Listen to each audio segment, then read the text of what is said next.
O fracasso na cura resulta de grande falta de compreensão da verdade sobre Deus. Eu lembro bem que no início daquela meditação eu verbalizei com ele, né, que nós por nós mesmos ali não tínhamos poder nenhum para resolver nada, absolutamente nada, mas que cabia a nós apenas descansar na verdade da compreensão do Espírito de Deus. Então você está se tornando, naquele momento ali você está consciente daquilo, você está aprendendo a desenvolver consciência daquilo. Então naquele momento você não está preso a tentar resolver com intenção mental qualquer problema humano. Então naquele momento ali você soltou. Como você está fazendo isso constantemente, cada meditação que você, contemplativa que você fizer, é o momento de se isolar na presença. Ali não tem. O problema vai vir, você vai falar não vou pensar nesse problema agora, porque não é assim que resolve. E é hora de eu contemplar a presença, contemplar o nosso próprio ser como manifestação da presença. Isso é difícil de compreender no começo. Começar a assumir o próprio ser como uma extensão e manifestação desta presença. Então como é que não sente a presença? Porque não sabe sentir nas mínimas coisas. Porque vai sentir nas mínimas coisas e vai desenvolver descanso nessa compreensão. A prática do Joel é o mais fácil, completo, simples, direto e objetivo desenvolvimento do tal do sentir da mecânica quântica. Porque não tem que sentir para realizar. E qual é o sentimento que a gente tem que ter? Da busca pelo reino, da compreensão deste reino interno. Porque por mais que se diga que as coisas vão vir de acréscimo para aquele que está compreendendo o reino, a gente fica com uma atenção voltada ao acréscimo e o reino fica capenga. Então, o fracasso na cura ou na solução de qualquer problema, certo? Resulta de grande falta de compreensão da verdade sobre Deus. Grande falta, ninguém compreende nada disso. Então a falta de compreensão é muito grande sobre a verdade de Deus. O homem, a ideia e o corpo. E estas noções erradas têm sua origem principalmente nas crenças religiosas ortodoxas, ainda arraigadas em nosso pensamento. Só poucos se apercebem de quanto foram cegos pela ortodoxia supersticiosa. Foi muita superstição, muito dogmatismo e muito ritualismo ao longo de milênios dentro das religiões. E não é um erro, é processo evolutivo de compreensão do que poderia ser religiosidade ou Deus. Agora, tudo isso desenvolvendo alguma religiosidade, todo tipo no planeta, sempre voltada para o externo. Sempre voltada para o externo. O ser humano não aprendeu a olhar para dentro. Ele não sabe o que é conhece a ti mesmo. Só há uma resposta à pergunta crucial: que é Deus? E a resposta é eu sou, aqui maiúsculo. Então não é o eu sou quando nós indivíduos afirmamos eu sou Deus. Não, é um eu sou, que esse eu sou diz eu sou Deus. E se esse Deus ele é o todo, eu sou a parte. Esse Deus sendo o todo, eu sou uma parte dele. Portanto, ele é em mim. Então, quando eu sou Deus, né, se a gente está diante do problema, se a gente lembra desta palavra, isso é oração em vigília. Eu sou Deus. É Deus falando que ele é Deus em nós, através da nossa consciência. Não tem uma voz silenciosa falando ainda ali. Mas o indivíduo vai assumir como se fosse. Né?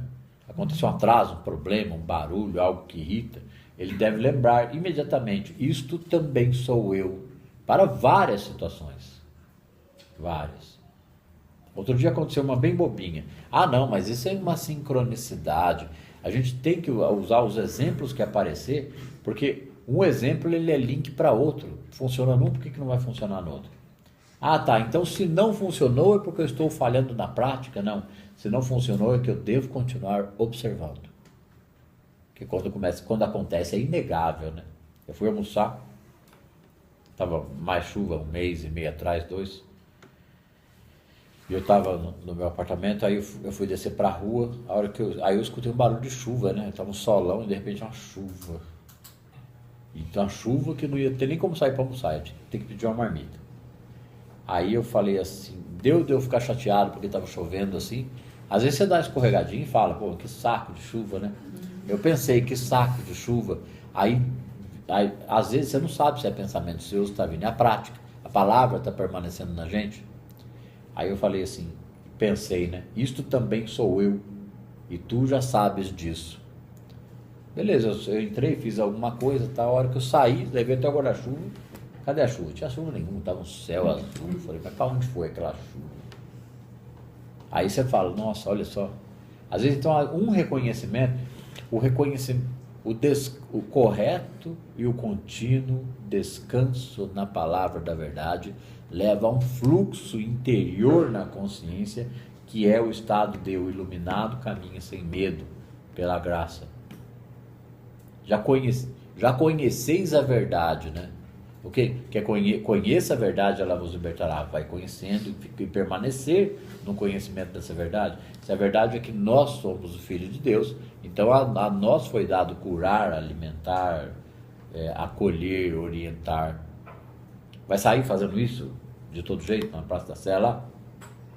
Não, a gente vai esperando que as situações ocorram diante dos nossos olhos, enquanto nós lidamos com todas elas, qualquer um.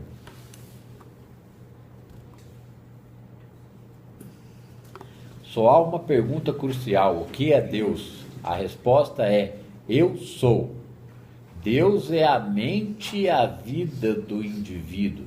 Deus é a onipresença, é a energia onipresença que permeia tudo. Então ele é a vida e a mente do indivíduo também. Qualquer defesa mental ou reserva íntima do indivíduo resultará certamente em fracasso. Porque defesa mental aqui é resistência, sombra, negatividade, pessimismo, sentimentos humanos, né? Qualquer defesa mental ou reserva íntima do indivíduo, defesa mental. O cara está numa discussão ali, mas ele, dentro da cabeça dele, ele tem pensamentos dele ali em relação àquela situação. Ele não concorda, discorda, xinga, enrola, ele fala que se dane, eu vou dar um jeito aqui, não vou ligar, né? Então, qualquer defesa mental ou reserva íntima do indivíduo resultará certamente em fracasso. Por quê? Porque ele tá usando um modo humano para lidar com as situações. Ah, tá, mas o modo humano, então, ele me relega ao acaso. Não. O modo humano vai criar situações humanas. Sim. E não situações de harmonia, pela graça da presença. Existe apenas um eu universal, quer seja dito por Jesus Cristo ou por um João qualquer. Este eu universal é aquele que é maior que nós, né? O que está em mim é maior que o que está no mundo, porque o que está em nós é a presença invisível, que é infinita, e ela é maior que o que está no mundo, o problema humano. Ela é maior porque ela é onipresente. Quanto mais consciente o indivíduo está disso, mais alto ele está na prática. Eu falei na aula do ecumenismo, no final da aula, que esse trabalho aqui ele vai dar resultado em 5, 10, 15 anos. Resultado assim de mais pessoas compreendendo isso, certo? Individualmente num tempo menor. Mas uma expressão maior vai demorar 5, 10, 15 ou 20 anos. Porque é um assunto que nunca ouvimos falar, nunca foi discutido, nunca foi elaborado. Embora a gente veja as obras de Joel, só que completo. Não tem o que agregar, o que acrescentar. Mas tem o que ser mostrado aqui, para facilitar essa visão. Didática. A seguir surge a questão: que é o homem? Que esse capítulo é a cura metafísica. Cura metafísica é a transformação da consciência individual. Isso é cura metafísica. Porque metafísica ou mecânica quântica não está falando de subpartículas e campo unificado, é o tempo todo. Oi? Pulei parágrafo? Uhum. É o tempo todo, né? Mecânica quântica. Campo unificado e partículas. É dualidade, onda-partícula. Isso está acontecendo o tempo todo, só que o ser humano funciona com a mente dele só em termos de visão material da vida. E a visão espiritual da vida não é uma viagem maionese lá em algum canto da mente. A visão espiritual da vida é compreender que só existe o Espírito, que tudo permeia, que tudo que é manifesto é o próprio Espírito manifesto, e começar a agir de acordo com essa sabedoria. Ela está muito além de cursinho de gnose e essas coisas, né? Porque o foco desses ensinamentos esotéricos e místicos do misticismo banal é sempre a mente ou ferramentas. Sempre. Nunca a consciência. É aqui o fracasso? Quando Jesus disse. Aqui, ó.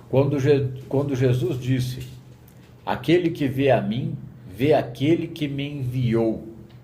O que ele estava querendo dizer com isso? Que aquele que olhava para ele, via o próprio Deus que estava nele, e era o próprio Deus no outro olhando ele. Isso é onipresença. Aquele que vê a mim, vê aquele que me enviou. Revelou uma verdade ou princípio universal, e isto é insofismável. Ou entendemos esta verdade, ou não entendemos. E se você não a entendeu, não precisa procurar outras razões para o fracasso na cura. Ou cura aqui, solução de qualquer problema, né? Aquele que vê a mim, vê aquele que me enviou. Isso aqui só quer dizer uma coisa: eu sou onipresente, estou em todo lugar, sou todos os seres. A compreensão e confiança disso leva o indivíduo para outro patamar de consciência. Todas as situações da vida são oportunidades de reinterpretar as aparências. Todas. Ah, mas eu não sei. Às vezes a pessoa precisa ser acolhida, precisa conversar, precisa ser ouvida. Ah, mas eu não estou sabendo lidar com tal problema. Tal problema pega a pessoa, ela não consegue elaborar aquilo ali naquele instante. Ela fica um tempo sequestrada, roubada ali por aquelas emoções e sentimentos. Do mesmo jeito que eu, por alguns anos, também passei por essa dificuldade de estar mais firme na prática diante de dificuldades. As dificuldades eram maior que a consciência da prática, mesmo sabendo que a prática era a verdade. Então você vai tomando uma decisão interna. Não, então vou ter que parar isso aqui. E aonde é que vai ter que parar? Vai ter que parar dentro. Vai ter que parar no julgamento que eu faço de qualquer situação. E isso sempre vai ser pura metafísica, como ele diz lá no Jornada, né? Metafísica é o fundamento esquelético da verdade. Então é metafísica e consciência. Estou compreendendo metafísica porque eu estou compreendendo consciência. Então está cada vez mais perceptível esse mar de energia. Só existe ele.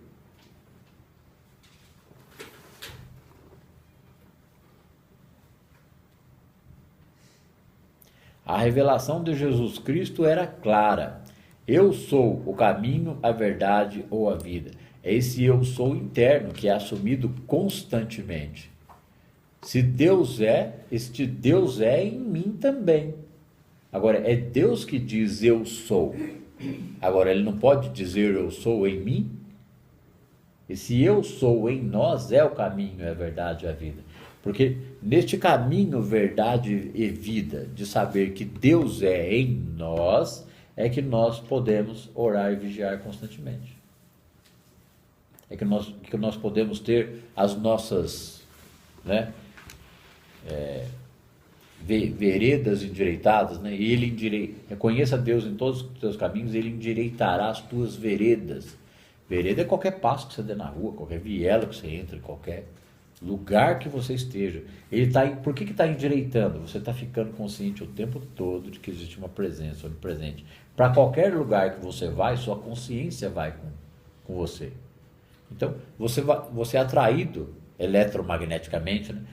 Para qualquer situação, você está sendo atraído a ela e ali levando, não é bem levando, né? A gente usa levando a consciência da presença, pois a presença é onipresente, só que ela só é acessada pelos conscientes. Então ele é a consciência da presença em qualquer lugar, em algum grau. Quanto maior é o grau de compreensão dele dessa presença, maior é o nível de descanso. Ele não pode ficar mais atribulado. Ele tem que começar a fazer as coisas mais organizado, descansado, planejado, e isso todo dia e toda hora. Como se Deus andasse pela rua de mãos dadas com você. É a própria consciência, né? Então isso vira um descanso. E isso vira um descanso, porque ele está sobrepondo a prática a qualquer situação o tempo todo. No começo, pode ler meia dúzia de vezes, meia dúzia de livros. Não é ali que vai pegar. Começa a pegar o entendimento disso quando começa a questionar aquilo ali. Se eu estou entendendo o que eu estou lendo, aonde isso ainda não veio para a prática. Se você não puder aceitar isso como um princípio, de que eu sou o caminho, a verdade e a vida, porque aí é Deus comigo aonde? Ali, naquele momento. Então se eu penso, eu sou o caminho, a verdade e a vida, e se isso é Deus e Deus é Deus, com que mais eu devo me preocupar? Porque aí a pessoa vai fazer a leitura interna da preocupação dela. Seja ela o medo, a dúvida, a ansiedade, a pressa. No meu assalto. E eu determinei que aquela rua era perigosa e foi lá que eu fui assaltar. Aí eu comecei a ir naquela rua e falar, aqui é solo sagrado, aqui é solo sagrado, e comecei a andar. Toda vez agora eu faço o mesmo caminho. Mas eu repito, aqui é solo sagrado. Porque foi justamente onde eu tive o medo que eu falei, essa rua é perigosa. Foi lá que fui assaltada. Quando ela falou essa rua é perigosa, né? É um conceito do inconsciente coletivo que é o dominante. Sim. Aí eu comecei a enfrentar, porque eu tinha medo. Aí, né, aconteceu, aí eu falei, não. Aí comecei, eu tinha um escadão, eu não ia pelo escadão, eu subia a rua. Só que o tempo todo, aqui é solo sagrado, aqui é solo sagrado. E fui, e agora acabou aquela má impressão que eu tinha da rua. O medo, ele permeia a emoção e o pensamento humano a maior parte do tempo, porque junto ao medo está a ansiedade e está a dúvida. Né? São 3 facetas do medo: medo, dúvida e ansiedade, em relação ao resultado, desejos, coisas, com, né, um horário. Eu estou atrasado, vou chegar atrasado, aquilo ali é um nível de medo. Se quando ele vai chegar atrasado, ele pensa assim, né, eu realizo atrasos. Se ele ficou numa condição que ele ficou atrasado, se ele tentar acelerar, ele vai manter o quê? Um nível de ansiedade. Aqui,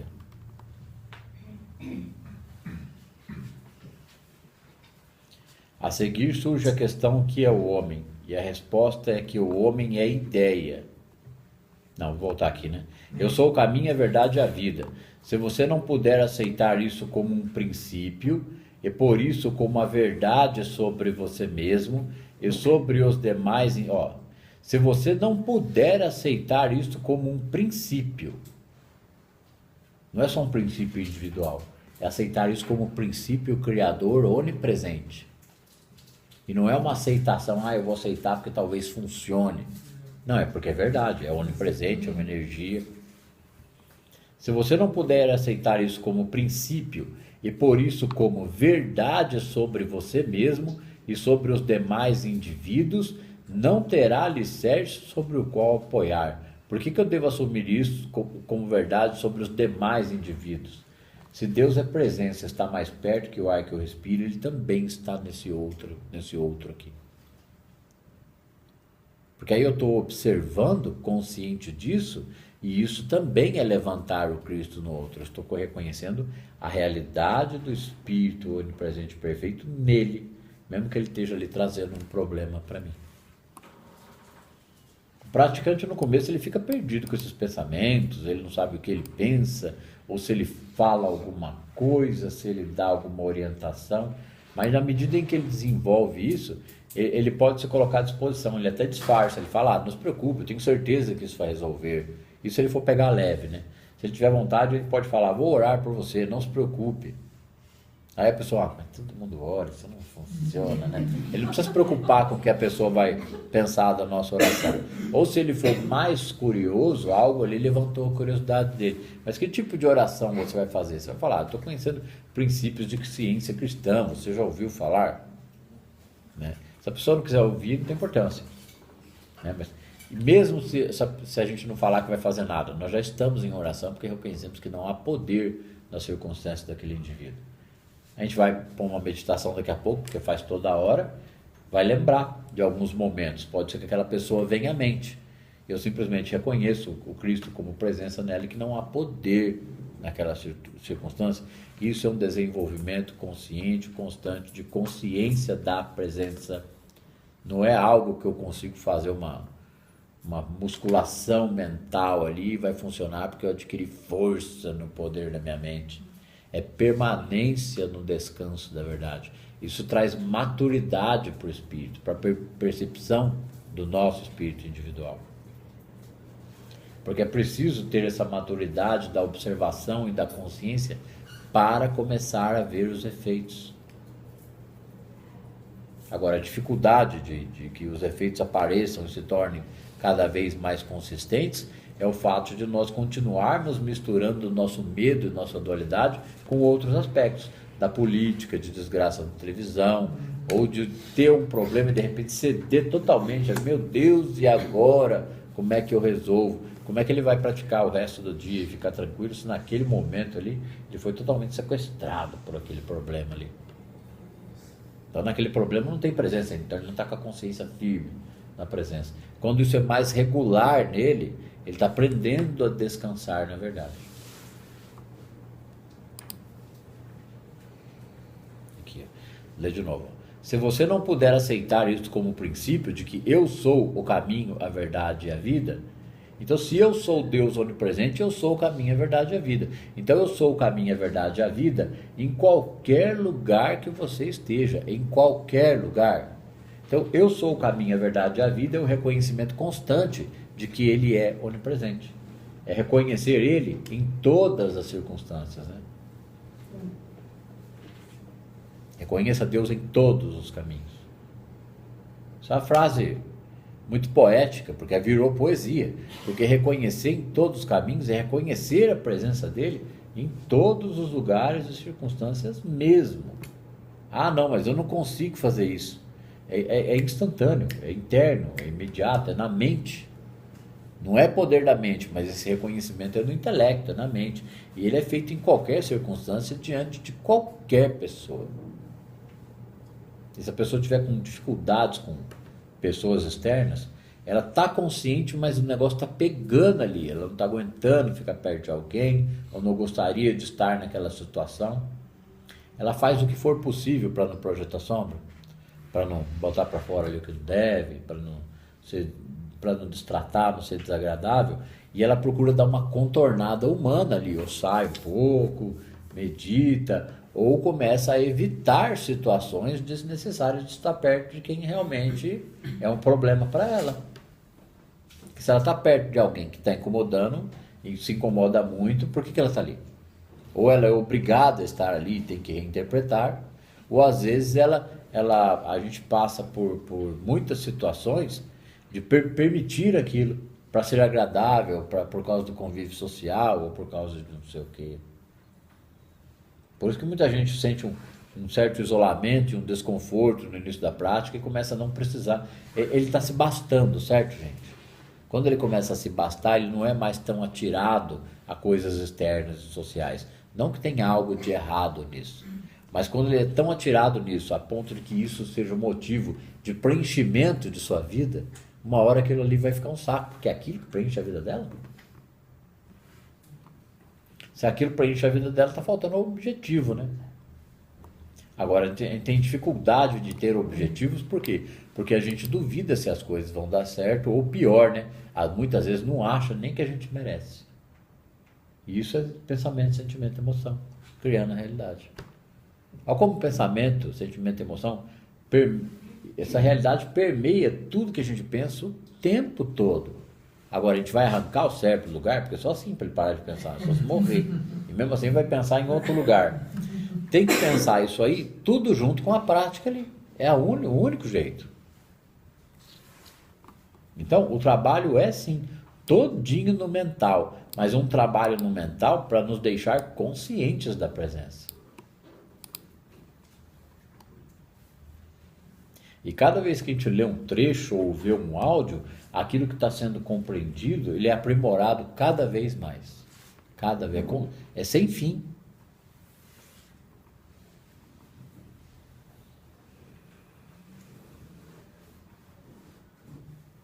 Aqui. Se eu vou ler de novo, que é importante. Se você não puder aceitar isto como um princípio, de que eu sou o caminho, a verdade e a vida, portanto eu, como Espírito onipresente, estou em todo lugar, porque senão eu sou o caminho, a verdade e a vida é só uma frasinha que a gente sempre ouviu. Eu sou o caminho, a verdade e a vida, que eu sou o Espírito onipresente perfeito e estou em todo lugar, instantaneamente disponível. É instantâneo.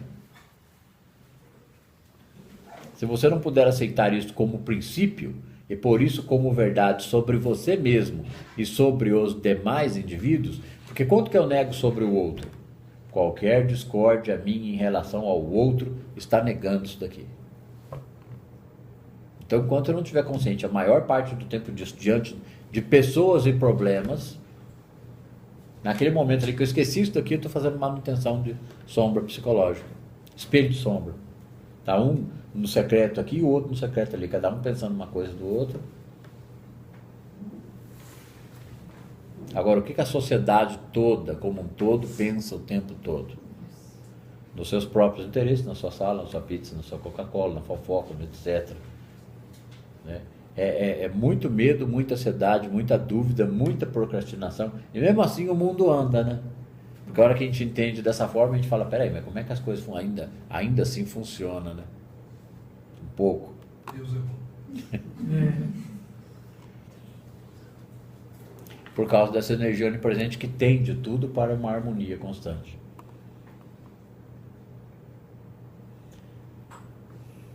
A verdade, ok.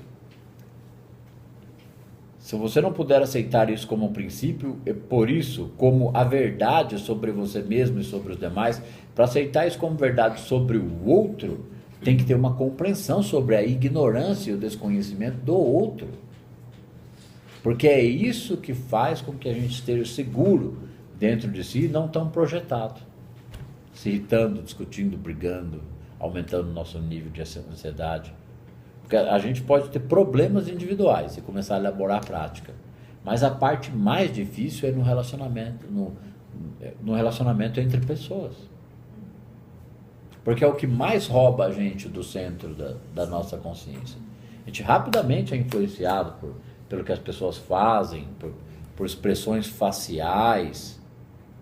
Aí a gente às vezes até tem uma percepção que a gente fala, não, eu acho que eu estou pensando demais, será que ela está pensando isso mesmo? Mas eu nem sei se ela está pensando. A gente se pega nesse tipo de pensamento o tempo todo, tentando imaginar o que o outro está pensando, sentindo, se colocando numa posição de defesa, achando que tem algo estranho ali, ou que nós não estamos sendo agradável, ou que o outro se ofendeu. A mente perde um tempo, muito tempo, o tempo todo do dia com isso. Energia também, muito. Enquanto se ela reinterpretar, não vai importar o que o outro pensa ou percebeu. Mas não é porque vai importar que nós estamos com pouco caso. Vai importar porque eu vou pensar muito rápido naquilo ali e vou soltar. Não importa o que ele pensa ou o que ele sente, porque eu sei o que eu penso e o que eu sinto. E eu um exemplo, né? Não mantenho julgamento ou crítica sobre tua pessoa. No secreto, né? Quando a pessoa faz isso aqui no secreto, ela está acolhendo o outro. Ela não está projetando sombra. Aí o outro tende a falar, se abrir, ser mais sincero, mais espontâneo. Tem gente que parece que é tóxico, né? Projeta a nossa sombra, né? Como a verdade é sobre você mesmo e sobre os demais indivíduos. Se você não aceitar isso, não terá o alicerce sobre o qual se apoiar. Esse alicerce é uma consciência constante da presença. Isso vai sendo aprimorado no nível de lembrar disso cada vez mais. Não é lembrar de forçar o pensamento para ficar lembrando nisso, é lembrar de descansar no que tem sido compreendido enquanto observa. É lembrar de descansar no que tem sido compreendido enquanto se observa cada situação. A verdade é que Deus é a mente e a vida do indivíduo. Deus é o único eu. Um bom exemplo que o Joel dá disso é lá no Arte de Curar pelo Espírito, o negócio do chumaço de algodão, do pastor lá que bateu com o motorista bêbado. Ele ficou orando, pedindo proteção para Deus, protegendo contra o motorista na estrada. O tal do pastor saiu na estrada, tomou uma cacetada, ficou consequência de coma. A hora que ele acordou, falou: o que aconteceu? Onde que eu tô, né? Mas eu fiz uma prece tão boa para Deus me proteger aquele dia. Aí um outro pastor mais instruído explicou: não, você estava criando um acidente. Você quer que Deus faça o quê? Te envolva no chumaço de algodão? Né? Porque consciência de que a consciência de Deus é a consciência de todos os motoristas. Se esse tipo de raciocínio é desenvolvido na consciência daquele que é o praticante, ele tá, mesmo aqui em São Paulo, ele está dirigindo, olhando, vendo os faróis, ele está com uma atenção tranquila, pensando em tudo que lhe diz respeito, que a mente vai funcionar o tempo todo, mas cada situaçãozinha que surgir, ele está ficando consciente da presença. Então, se surgir internamente um medo de um roubo ou de um acidente, ali ele diz: não, eu estou na presença de Deus, Deus é minha consciência e a consciência de todos os indivíduos. A consciência disso, no ponto em que ele diz isso, solta e a cabeça dele pensa outra coisa, ele está ficando consciente da presença. Não tem porque ele ser assaltado ou bater o carro.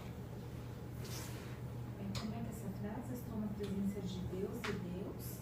É a consciência de todos os indivíduos. É porque apesar de ser uma frase, ela tem que ser um estado de consciência permanente.